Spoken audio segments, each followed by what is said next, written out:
Hey, what's going on everyone? Today we have the meta snapshot for patch 14.7b, and the real question today is, are you going to go Kai'Sa or Yone this week? Because those are the two most dominating comps right now. We have some other rerolls that are still really good. For example, Shen and Senna, Duelist Reroll, very strong, but I wouldn't really want to contest them. Yone Reroll, you could play contested. Kai'Sa, you could play contested. So even though there are comps that are rated higher up because they're so powerful, most people are going to be going either Kai'Sa or Yone Reroll. But there's one catch, and that is pick one of them, because everyone I've talked to and everyone I've watched, one person is really good with one but horrible with the other. For example, for me, I'm doing well with Kai'Sa Bruiser, but I am doing awfully with Yone. And then one of my friends, complete reverse. Very good results with Yone, horrible results with Kai'Sa. And then same with a lot of the top streamers and pro players. I looked at all their match histories and literally I can't find many who climb with both of them. They're either really good with Yone or really good with Kai'Sa Bruiser. So I guess it's take your pick this patch. Other comps that are good are going to be fast nining, because this works in any high roll game that you get and very powerful to cap out some wins with. Lux Reroll, very underrated, especially in lower ratings. So if you're lower rated and you want to play something that's like pretty easy to do, Lux Reroll is going to be the thing for you. But there's one catch, and that is going to be positioning. And no one positions at lower ratings, so you just get a lot of free round wins if you just move your Lux every single turn. Doesn't even have to be a strong board. You just need to make sure to hit their carries every single time. And I'll show you how to play this comp along with every other comp after we go through this list. But Aphelios Reroll, very solid as well. But that's going to round out like the S tier. Lots of options right now because they are all viable. You just need the right start for them. There are a couple of random augments that are really good too, such as Everything Must Go and Find Vintage. I actually had a Find Vintage game that I showcased on the channel a couple days ago, so definitely check that out if you have not already. But Everything Must Go is really good. Even like Built Different. I know Built Different's in the B tier right now, but a lot of augments are only good situationally. If we go to the so-called like OP augments, like everyone's complaining about Everything Must Go, but if you look at the average placement, 4.43, the secret to these augments is that it really depends on what portal or what encounters you get at the start of the game. If you get a big economy portal such as Scuttle Puddle, Everything Must Go and Find Vintage automatically become like Giga S tier. But like on a normal portal or an encounter that doesn't really affect that much, they're not going to be that great, because you really need to hit level 8 or like stage 5 for Find Vintage to make great use of them. Same thing with Built Different. Like Built Different is all about 4 cost carries, and in order to get to 4 cost carries, you need to be level 8. So whatever makes it easier to get there is going to help that augment out a lot. There's like a couple other augments that are similar to this that I'm missing, but you kind of get the point. Sometimes like OP augments are not actually OP. They're only OP in certain situations. And something like Everything Must Go is one of those examples. It's ridiculous. I played it a bunch, and look at this. I got Ashe 3, Kai'Sa 3, Lillia 3, Sylas 3. I also had it in this game over here, Annie 3, Morgana 3, Ashe 3. And these games are great, but they don't happen every time. A lot of times I see people take this augment and go 8th, and it's because they take them when it's not a big econ game. And you really need big econ to make these things work. So just keep that in mind when people complain about stuff. If it was truly that good, it would get hotfixed, and clearly it did not. But other comps to go is Kog'Maw Reroll is pretty solid. Lucky Paws, actually really good. Syndra Fated, decent. Janna Zyra Reroll. Not many people go for this, but you need a good start for it to make it work. Same exact thing for Zoe, Soraka, Diana Reroll. These two comps are actually very similar. Inkshadow Kai'Sa, you need a +1 Inkshadow from an emblem or Toma traits to make the comp work. Ethereal Blade Shen, one of my favorites. Storyweaver Bard, decent. Dryad Reroll. It's good if you can't go for Yone or Duelist if they're too contested, but you have BT Titan slammed already. Arcanist Warden, okay. Ghostly 4 cost, a solid backup Kai'Sa build. Mythic Bard, decent. Umbral Yone backup for the Heavenly Yone, and then Alune Invoker Reroll. If you get a crap ton of Alunes because no one plays it, decent. And then for B tier, Built Different, we talked about that already. Lillia Invoker, just not really cutting it. A lot of the 4 costs just don't cut it right now. If I actually head over to teamfight.lol, go to champions and type in 4 over here, I'm just looking at them. Like Kayn, he's only played because of Yone. Morgana, support unit. Lee Sin, only played because of Volibear and Tristana. Orange, solid tank, but not your primary carry. Ashe, garbage. Syndra, okay. Kai'Sa, good. She's the only one that is, but everyone plays her. Look at this, 1.82 play rate. It's the highest one out of the carries. Lillia, meh. Sylas is a tank, Galio's a tank, and Annie's a tank. So it's just not the patch for 4 costs right now, but that's okay. Kha'Zix Reroll, probably don't want to play that, and the Storyweaver Reroll, probably don't want to play that either, but there are some weird spots that can kind of make them work. But let's go into the how to play section. We're going to start off with the Shenna comp. Shenna is really good if you check your Inkshadows. So at the start of the game, you can kind of look and hover over one of the Inkshadow units or go into the team planner and do it, and you can see what item you get from 3 Inkshadow. And if you ever get Protection or Toxin, think about going some sort of Inkshadow build, and one of them that comes to mind is going to be the Senna build. So Toxin is completely OP. Let me actually show you the data for these. Let's go to all the Inkshadow items over here, and we'll see that Protection 3.79, Toxin 3.87. What I love about this is that item stats are a bit bumped up. So for example, all items average a 4.29, and that's because the more items you have, the higher placement you get. So 4.5 is not average when it comes to items. But you could see here, like whenever you're running Inkshadow, you're playing above average, and the really good ones, Protection and Toxin, they're like leagues above everything else. And another thing you have to keep in mind is that when people see these 2 augments, they're more inclined to go Inkshadow. So all the Bombardments, Furies, Force, and Vitalities, people go Inkshadow, but they probably only went for it because they got Kai'Sa 2-star for free, or they started the game with like 6 Sennas. So the data bias is very strong with Inkshadow items, so the difference between Protection and Toxin and everything else is like even bigger than it looks here. But if I see one of these 2, I'm leaning towards Kai'Sa or Senna. If I get a bunch of Senna, Senna's a great item holder for Kai'Sa, I'm gonna just go for this comp. Or if I get like a ton of Shens, both of them work. And then you just do a 2-cost reroll and roll at level 6. Get them to 3-star, level up, throw in a bunch of ghostly units, and that's all you really have to do for this comp. Very easy to play. And if you want more details, head on over to bunnymuffins.lol. There are a lot of different items you can kind of use for this comp. The items on Shen and Senna are honestly super flexible. I built all sorts of stuff on Senna. I've seen other people build all sorts of stuff on Senna. I don't really see that much of a difference between the different builds. As long as you have 3-star Shen, 3-star Senna with any usable items which are listed out down here, or like with a good tattoo, you are more than good to go. Next one up we have is Duelist Reroll. 6 Duelists, 8 Duelists, great stuff.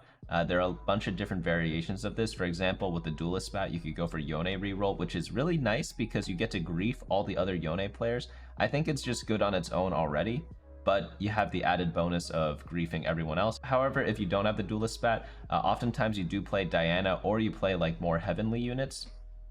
And I've even seen people play like a Morgana to get Sage buff if they have Wukong. Sage buff is good because it gives you lifesteal for your frontline. When you do have Sage buff, a lot of people put Tristana in the 2nd row and then Volibear in the 1st row so that they both get it, because you want the lifesteal on them. But this build is really just like Volibear main tank, Tristana main damage dealer, secondary carry your Lee Sin, or like a Wukong or a random legendary, and you're going to be good to go from there. Titans, or Titans BT are both great builds on Volibear. Gargantuan Resolve going to be incredible for this comp, and you could flex between this and the Yone build, of course. And if you do get a Duelist Spatula, play some Yone as well. Especially because it griefs everyone else. For Tristana, just go triple AD items, or you could do Hextech Gunblade. I've been liking the Hextech Gunblade personally on her, but I just throw anything I can on her. I prioritize getting at least 2 Titans Resolves for my Volibear. Late game is capped out with Aurelia. Aurelia is just so powerful. In the 6 Duelist comp, even a 1-star Aurelia is going to be out DPSing a lot of other people's carries, so always keep that in mind. And then Keepers is incredibly good for this comp, because you, again, are able to put everyone in the front row together. The shielding is really good on Duelists, because if you go to 6 Duelists, you take 12% less damage, which is incredible. So having a shield or like a lot of health on these units is really nice. That's why you really want Keepers. But just follow a 3-cost reroll pattern for this comp, and you are going to be good to go from there. Next comp up we have is Yone. Yone is absolutely incredible with Titans Resolve. Same build as a Volibear, double Titans BT, or like even triple Titans if you have like a healing augment. And then you also want Gargantuan Resolve, absolutely insane item on Yone. After that, you want to do 4 Reaper, always 4 Reaper, never not do 4 Reaper. And then after that, you want to add in as many heavenly units as possible. So what people are doing right now, a new like tech, so to speak, is once you get Wukong, instead of going for 7 heavenly, which obviously is really good if you have a heavenly spatula, but what people like to do instead is actually go for a Morgana. Morgana gives Sage, which is going to give you healing for your frontline, and when you have Yone and Kayn, what do you want on them? You want some healing, right? So a lot of players have been doing this over the 7 heavenly. I think they're both like equal in power. Like I've data checked 7 heavenly. It is incredibly powerful. I've data checked the Morgana. It's also really good. I've seen some players be able to fit both 7 Heavenly and a Morgana on their team, which is absolutely nuts. But I've seen a lot of people dropping a Heavenly in favor of Morgana because she's 1, a solid unit, and 2, gives you the Sage buff. But that's going to be buffing up your Yone and Kayn, so they're going to be very powerful. And also, Yone is great to use even as a 2-star. I've seen a lot of like fine vintage Yone, where people are buffing him up with like Aegises, Randuin's Lockets, things like that, Zeke's.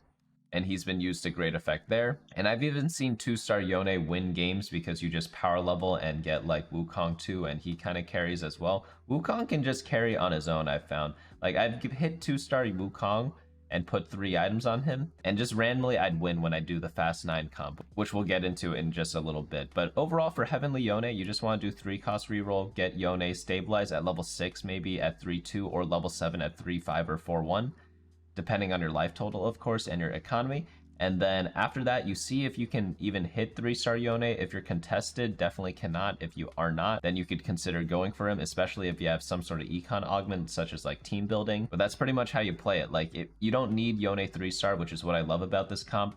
Duelist, you definitely need 3-star Volibear, 3-star Tristana if you want to go deep into the game. But Yone is one of those rare exceptions, which is why it's really good right now, but heavily contested. Next comp up we have is Trickshot Bruiser. This one is my favorite right now. I've been climbing a ton with this, and there are a couple of different builds. The first one is the one you see here, and if you are not that good at the game, this is the version I recommend because it's a lot more affordable. You run a lot of 2-cost units, and if you ever get something like little buddies, you have 1, 2, 3, 4 little buddies, which is really nice, and then the entire rest of your team gets the buff. So that's really good with this comp. What I like doing is going for 1 econ augment at the start of the game and then double combat. And that makes this comp really, really easy to play because you pretty much always hit this, and I've stabilized so many games on just a Kai'Sa 1. So I've had other people say like, oh, I got a Kai'Sa 2 and it sucked. One of my friends says that to me all the time. I'm like, I don't know what you're talking about. I stabilized with Kai'Sa 1. I even go like 3rd place in a lot of games with Kai'Sa 1. I think this version of the comp is just completely broken. But I think that goes back into the age-old question we had at the beginning of the video, which is whether to go for Kai'Sa or Yone. And whenever I play Yone, even if I get 3-star Yone, I go like bot 4 a lot of times, and I'm just like, I don't get this comp at all.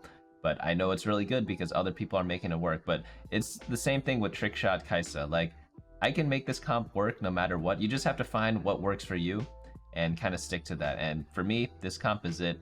Anytime I get a good tattoo, which is almost all of them except for Force and Vitality, all the other 4 tattoos I can use because protection is really good for the front line, and then the rest I just throw on my Kai'Sa and I don't have to even get 3 items for her. I think that's a huge bonus that this comp has that other comps don't, which makes it a lot more consistent. And then of course you'd have like a very easy to hit front line. Galio 1 also stabilizes, but getting Riven 2, Aatrox 2 pretty easy. Like, you're gonna get either Sylas 2 or Galio 2. One of them will happen. It's very rare where you don't get both. And then the trick shots in the backline, like, you don't need Xayah, you could play Bard instead, because Xayah is definitely hard to hit, but of course you prefer the Xayah. The other version of the comp I want to show is going to be like a better late game version than this, but it looks a lot different. So we're going to actually take out all of these units, and then we're going to look at the 4 and 5 cost units. So what do we want? We want some tanks because we took out all our tanks, right? And we have a Udyr, so what do we want? Udyr's a behemoth. We want to add in an Ornn. We also want Inkshadow, who's the most expensive Inkshadow unit. Volibear. What do we want for Volibear? Oddly enough, we get Duelist and Dragonlord when we play a Lee Sin, so we're going to put Lee Sin in. And then after that, what trait can we fill? Dryad? Oh, maybe we could drop in an Azir. And this team alone is already pretty solid. You could add in a Janna if you want to get Invoker and more Dragonlord. 4 Dragonlord is what most people are playing, so you could just drop in a Diana, but honestly, like, the Dragonlord slots are pretty flexible. You could play random legendaries instead. For example, if I have like a Lissandra 2 or a Hui 2, I'll probably just play those units instead of some of the Dragonlords. You could even pivot out of this comp entirely by dropping Kai'Sa and putting her items on Aurelia. Like red buff Aurelia, very powerful if you get a free 2-star Aurelia.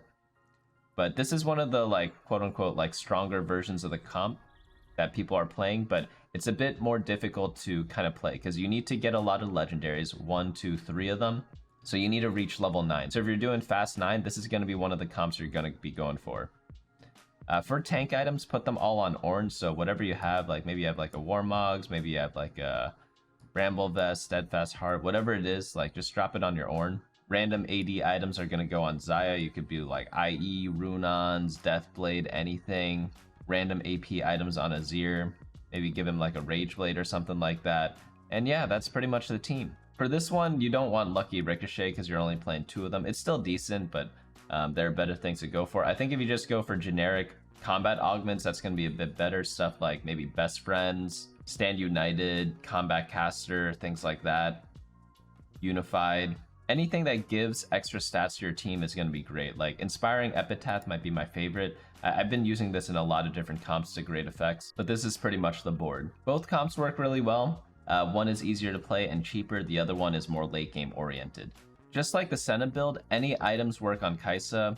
If they're just anything remotely related to AD items, it works. For your tanks, any tank items do for Galio and Ornn, but I do prefer having a stone play for Galio because he taunts everyone, so he gets a lot of value from it. But if you're worried about like not having like a Last Whisper for Shred, for example, 1, you could get it from Kale if you really want to, but I prefer Red Kale when I play this, and 2, I've won a lot of games without Shred. I don't really think you need it that badly. You just need 3 items on Kai'Sa and Kai'Sa 2-star, and you're going to be good to go. I think it's like free top 4 if you're able to hit that, but it definitely does depend on the player. Next comp up we have is Fast 9 5 cost. Do this when you have either a lot of econ or you win streaked for a lot of the early game, and you're able to kind of econ up, hit level 9 pretty safely for this board. Hitting level 9 is kind of like an art form. You have to know what's stable, and it's going to change depending on your game. In some games, Yone 2-star is enough to win the game. In other games, Yone 3-star bot 4. So it really depends on the relative lobby strength of your game. If your lobby is weak and everyone else is like dying out for some random reason, or if you had like a fortune start and you have like a ton of econ, then you could go Fast 9. So a lot of people kind of confuse Fast 9ing and try to like force it every game, but that's not what you're supposed to do. You're supposed to situationally use Fast 9, play around all the legendaries by building flexible items. Stuff like Giant Slayer or like Red Buff Morello is really nice because it works on a bunch of different units. For example, both Hui and Aurelia apply anti-heal really well, so you could play around both of them. Melee carry and Wukong. Random items such as like Shojin work on almost everyone. Shojin even works on Wukong because it's like slightly worse than blue buff, but it's still very good if you have a 2-star Wukong. You essentially just have to save your health as much as possible, get to this board, play around whatever you hit, and be generally flexible. I don't recommend Fast 9ing for beginners because there's like a lot of TFT skills that you need, but if you absolutely must do it on Scuttle Puddle or like gold subscription or loot subscription, it's pretty easy to do because you get so much loot that you're able to go Fast 9 really easily. On the website, bunnymuffins.lol/meta, requires high roll and requirements a lot of gold. Like, do not ignore the requirements section because it's pretty important for a lot of these comps. But next one up we have is Lux Reroll. Even though they took out Twin Terror, it's still a very solid comp. You just focus on Lux 3, Amumu 3, and then 4 Porcelain is absolutely mandatory. 6 Arcanist, not so much. It could be like 4 Arcanists before you get there. You don't need to level up that aggressively. But if you're able to get Porcelain Spatula or like Boiling Point or Arcanist Spatulas, this comp goes from like A tier to S tier. It's like a big difference when you get the +1s. Because just buffing up your Lux a lot is pretty much all that matters in this comp. And you want to position very carefully whenever you play this. So what I like to do is just scout every single turn. You can see on the right hand side of your TFT screen like who you're going to face. They have a little sword icon next to them. And then you just put Lux on the opposite side of them. That's all you have to do at the end of every round. And you'll win a lot of games, especially if people don't scout. So I think Lux works really well in lower ratings compared to higher ratings. Let's actually see if I'm correct. I'm going to type in Lux here. We're on Master Plus right now. 3-star Lux averaging a 4.09. If we go to like Gold, averages a 3.51. I'll be honest with you all, I did not check this before I did this experiment.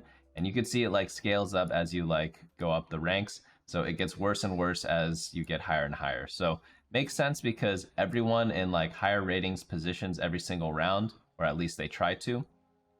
But in lower ratings, no one's doing it. So I think like the hidden OP climbing comp is gonna be the Lux. The good news is that I don't think many people go for this comp because Twin Terror doesn't exist anymore. So people think it sucks. And people are playing Shen and Senna all the time.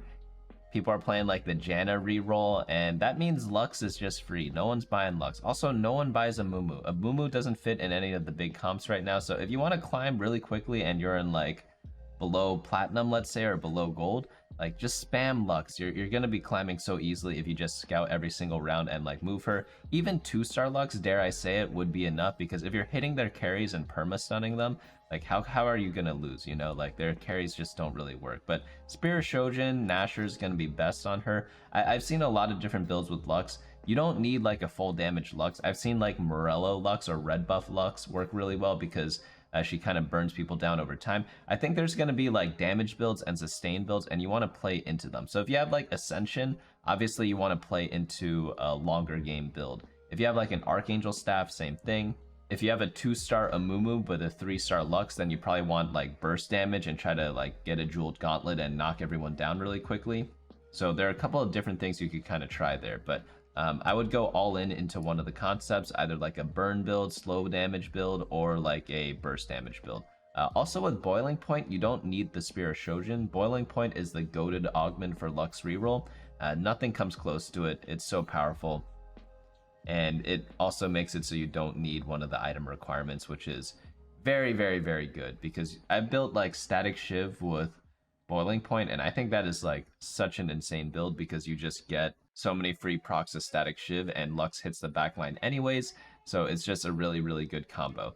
Oh, another thing, if you don't have Static Shiv, definitely go Magic Penetration on a Mumu through the Ionic Spark, really powerful stuff. And a Mumu, just throw any random tank items on him, like, yeah, do you prefer a Redemption?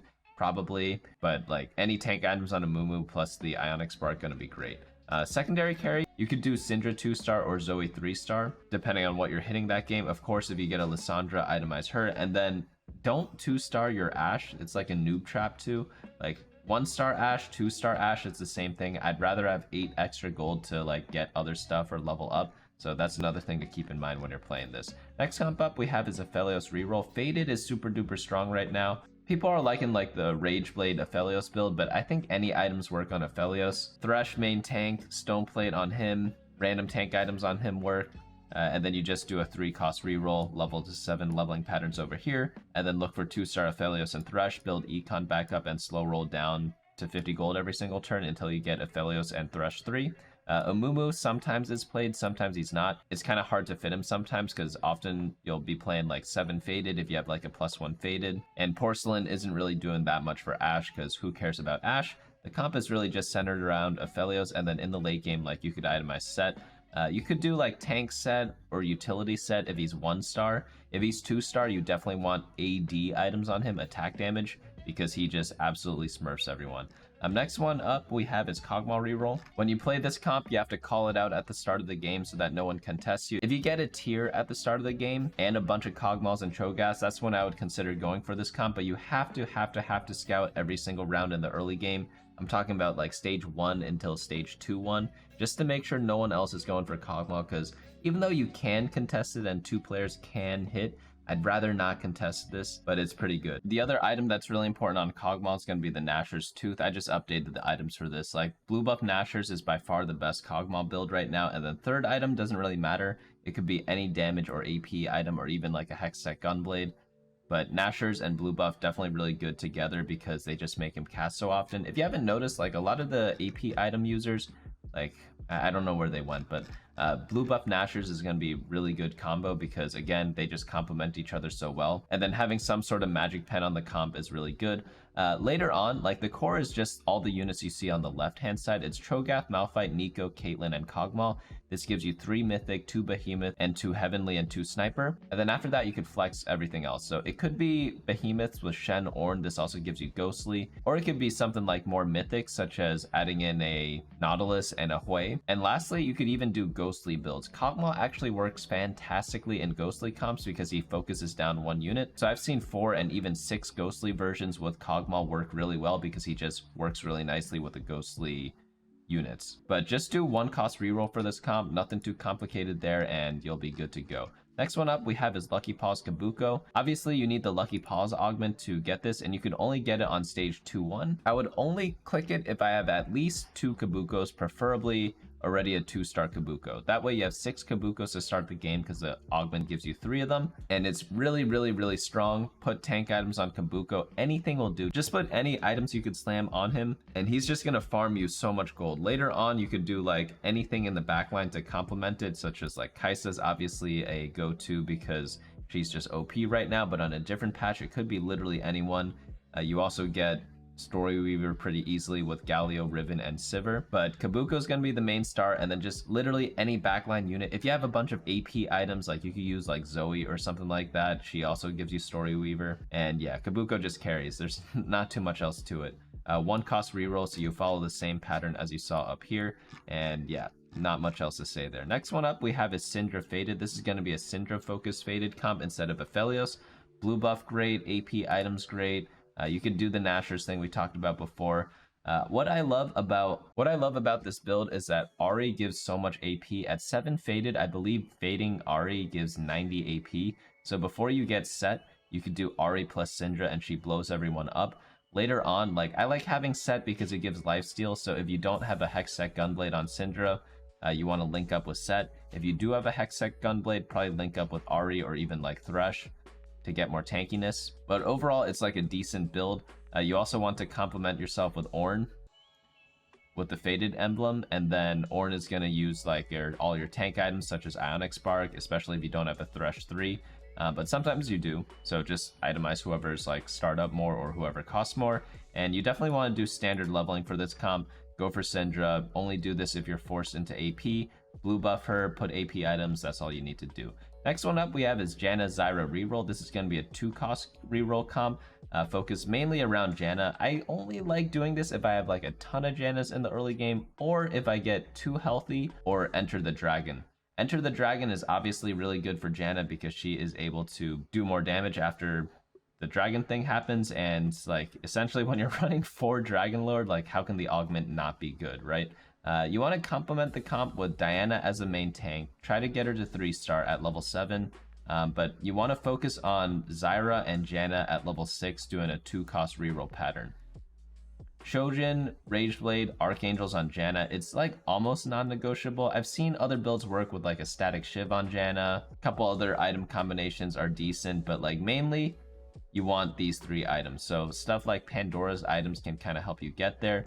Static Shiv on Zyra is really nice. Blue Kale for sure to buff AP on your like 2 backliners. And then Diana main tank, any tank items on her will do. You prefer the stone plate and then putting her up front. If you don't have a stone plate, you could front row everyone. Rakan's really good late game insurance if you ever make it there. And 4 Dragon Lord, obviously very powerful. But very good comp, but situational. Next one up, also situational comp, and it looks almost exactly the same, except you itemize Zoe and Soraka instead of Janna and Zyra. And it's pretty much the same comp, but Zoe actually does a pretty decent job carrying. I've also seen Zoe in some Arcanist builds, but I think I prefer this Dragon Lord one a bit more, but everything else remains the same. Also, econ augments are incredibly powerful. I think like March of Progress for this comp in particular is super duper strong because you get all the 2 costs really easily, and then you save up all your gold for level 7 roll down. Zoe, Soraka, Diana are pretty much free, and then you get to level up, add in other Dragon Lord units. Overall, like I think it's like one of the best prismatics for this. Maybe 2 for 1 is better because 2 for 1's just that good. But yeah, March of Progress, absolutely incredible. Next comp up we have is Inkshadow Kai'Sa. Only do this if you have a +1 Inkshadow. So do not attempt it otherwise, and you want to try to aim for like 7 Inkshadow. That's going to be great because you get like so many different items and you get like an added buff, and you just use it to blow through everyone. Obviously you prefer to have the good Inkshadow items that we talked about. Those are going to be the ones listed over here in this order. But honestly, even the bad ones, if you get them, they're not too bad. You just want them later on, not early on. I think Tattoo of Force is actually like incredibly good on Udyr, same with Tattoo of Vitality. It's just hard because Udyr's a legendary, so you don't really want to play around him that much. But yeah, just play all the Inkshadow units, complement them with some random synergies that you see, and that's pretty much all there is to it. Next comp up we have is Ethereal Blade Shen. Very easy build. You just go 6 Behemoth plus Shen and then put Rage Blades on him. I think like triple Rage Blade's probably the best build. It's not even the build you see here, but it honestly doesn't matter. Have at least one Rage Blade. Get pumping up if you have Ethereal Blades Plus, or get Tiny but Deadly, very nice thing as well. Featherweight, same thing. And then Yorick main tank, Shen in the back, and just play 6 Behemoth. If you're able to level up past this, add in random stuff like Ghostly is pretty good because Shen focuses on one target. And yeah, that's pretty much all there is to it. Next one up, we have is Storyweaver Bard. If you get a lot of Rage Blades early on, he's a really good unit to go for. But out of all the 3-cost carries right now, he's definitely one of the weaker ones. I much prefer the Zoe build. I much prefer the Yone build, of course, the Duelist build, of course. But if you have a lot of Rage Blades, he's really good. The only bad thing about Bard is that he needs perfect items. No other 3 items will do. So if you don't meet that requirement, don't play him. Play the other comps instead. But yeah, this is the build here. Tahm Kench, Nico for Mythic, and then you add in a bunch of random synergies in the back, and that's pretty much all there is to it. Mythic Bard Reroll, same thing, but you go more into Mythic. And then Dryad Reroll. This one is going to be one of those hipster builds that you go for when you have Titans BT, you have a bunch of Nars, and everyone's going for Yone, everyone's going for Volibear, and you're like, I don't want to contest that, so you play Gnar instead. There's a couple of different versions of this. You could play the one you see here, which focuses on Dryad. I've also seen Gnar plus Senna work, but the thing is, Senna's always taken because someone's re-rolling Senna, so I find that one hard to do. So doing the Dryad one is a bit easier, less contested, and then generic bruiser items on Gnar, blue buff plus AP on Kindred, and you're good to go from there.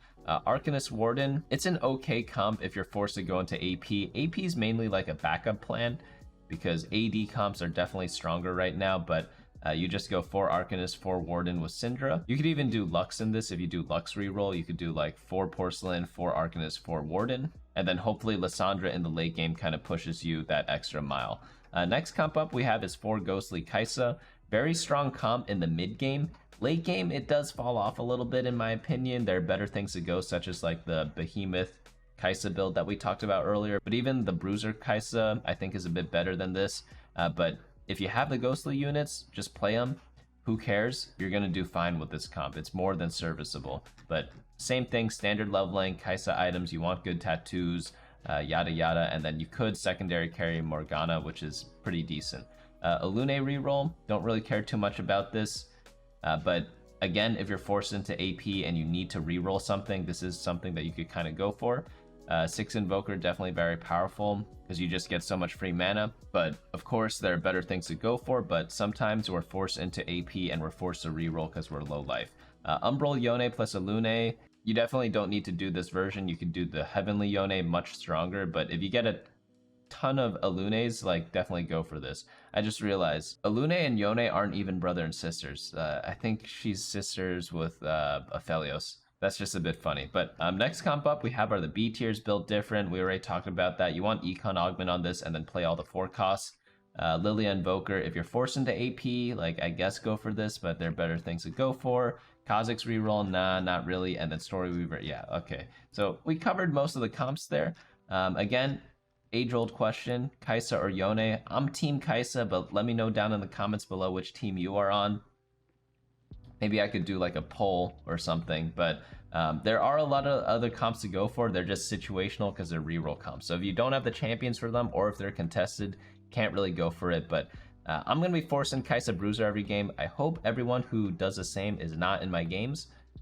So I don't even know why I'm saying this. Go for Yone, alright? Like, everyone fight over Yone. I'll go for Kai'Sa. But whatever works for you, that's what you should stick to. And it really depends on the player. Like, again, I VOD reviewed like a ton of the top players, and some players, they always make Kai'Sa work and can never do Yone. Other players always make Yone work and can never do Kai'Sa. It's actually too funny that there's so much of an inverse relationship between the two units right now, and they happen to be the most popular. But that's going to be it from me today. Let me know what your favorite comp is down in the comments below. Is there a comp that I missed here that you really like? But of course, we'll be updating this list every single Friday as we have been for the past couple of years. bunnymuffins.lol/meta. And for all your data needs, head on over to teamfight.lol for all your stat checking and whatnot. But that's going to be it for me today. Hope to see you all next time.